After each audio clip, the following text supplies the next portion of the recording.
আসসালামু আলাইকুম সুপ্রিয় দর্শক, দেশ ও দেশের বাইরে থেকে যারা আমাদের ভিডিওটি দেখছেন সবাইকে জানাচ্ছি আন্তরিক শুভেচ্ছা ও অভিনন্দন। আজকে আমরা নতুন একটি ভিডিও নিয়ে আপনাদের সামনে হাজির হয়েছি। আমাদের ভিডিওটি সম্পর্কে জানাবে বা আমরা যে মেশিনটি নিয়ে ডিটেলসে কথা বলবো আমাদের সহযোগিতা করবে এই ভাইয়ের পরিচয় জেনে নিই আমরা। ভাই, আপনার নাম? মোহাম্মদ সোহাগ। জি, আজকে আমরা কোন মেশিন নিয়ে কথা বলবো? আজকে আমরা ভার্সন 42 রাইস মিল নিয়ে কথা বলবো। জি, ভার্সন 42-এ কি কি আপডেট এসেছে আগেরগুলো থেকে? আমাদের ডিক্স মিলটা অনেক বড় হচ্ছে। জি, দেখতে পাচ্ছি একটা বড় হচ্ছে এবং প্রোডাকশনও অনেক হাই হচ্ছে।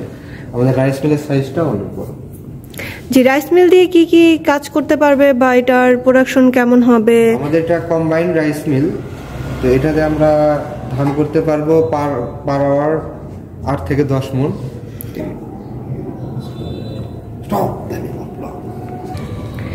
জি ভাই, এটার প্রোডাকশন কেমন হবে রাইস মিলের? এটা আমাদের যে রাইস মিল আছে, রাইস মিলে 10 থেকে 12 মণ পার আওয়ার প্রোডাকশন হবে।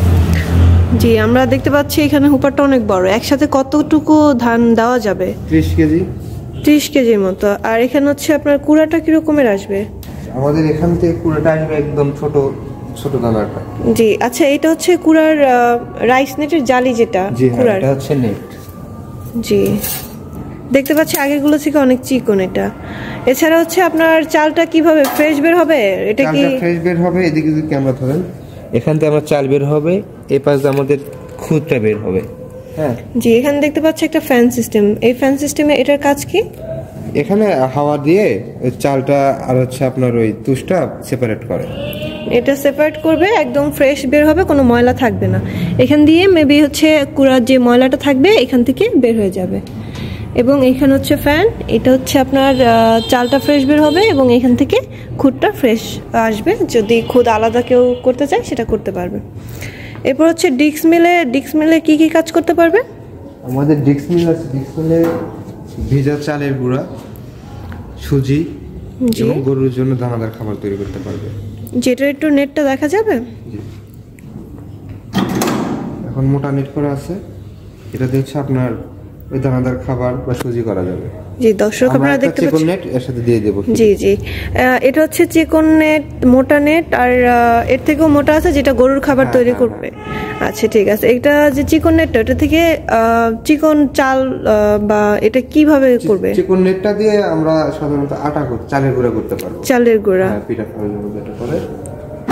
এটা প্রোডাকশন কেমন হবে? এর প্রোডাকশন পার আওয়ার 20 কেজি হইতে শুরু করে। জি ভাই, তো এটার প্রোডাকশন তো আচ্ছা ভাই, ডেক্স মিলটা কিভাবে কাজ করবে কাস্টমাররা? হ্যাঁ, এটা আমাদের হওয়ার, হ্যাঁ জি, এই পাশ দিয়ে আমরা চাল দিতে পারি বা এই পাশ দিয়ে দিতে পারবো। হ্যাঁ, দুইটা সিস্টেম আছে। হ্যাঁ, এখানে এসে নেটে আসে, এখানে আমাদের গ্রাইন্ডারটা লাগানো আছে। ঠিক আছে, এখানে ঘুরে ঘুরে জাল দিয়ে ছেঁকে আমাদের এই পাশ দিয়ে চালের গুঁড়াটা বের হবে। খুবই সুন্দর একটা সিস্টেম করা আছে যাতে কাস্টমারদের কোনো সমস্যা না হয়। প্রোডাকশন আগের ভার্সনের চেয়ে অনেক বেশি।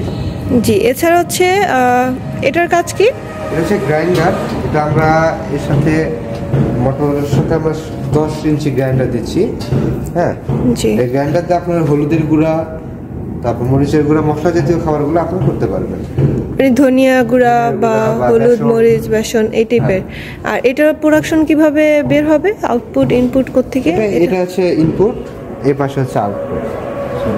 এই পাশে আউটপুট, এই পাশে হচ্ছে আউটপুট এবং এখানে হচ্ছে ইনপুট করবে। আর এখান থেকে এটার কাজ কি? আর এটার গ্রাইন্ডারটা কত ইঞ্চি? গ্রাইন্ডার 10 ইঞ্চি। আপনাদের যদি পাটাটা দেখাই, 8 ইঞ্চির চেয়ে অনেক বিশাল পাটা। জি, অনেক বড় পাটা। হ্যাঁ, অনেক মজবুত, এটা নষ্ট হবে না সহজে। জি। আর এটার আউটপুটটা এই পাশ দিয়ে আসবে, এখান থেকে গুঁড়া হয়ে এখান থেকে বের হবে। জি দর্শক, আপনারা দেখতে পাচ্ছেন সুন্দর একটা সিস্টেমে মেশিনটি করা আছে। এছাড়া এটার মোটর কিভাবে নিতে পারবে কাস্টমাররা? মোটর আমাদের মোটর যেরকম নেবে 5 ঘোড়া, 5.5 ঘোড়া এবং 7.5 ঘোড়া আমরা দিয়ে থাকি। কাস্টমার যে যেটা নিতে চায় সে অনুযায়ী। জি দর্শক, আপনারা যারা এই মেশিনটি অর্ডার করতে চান অবশ্যই স্ক্রিনে দেওয়া নাম্বারে যোগাযোগ করবেন। এছাড়াও আজকের মতো এই পর্যন্তই। পরবর্তীতে নতুন কোনো ভিডিও নিয়ে আপনাদের সামনে হাজির হব। ততক্ষণ পর্যন্ত ভালো থাকুন, সুস্থ থাকুন। আসসালামু আলাইকুম।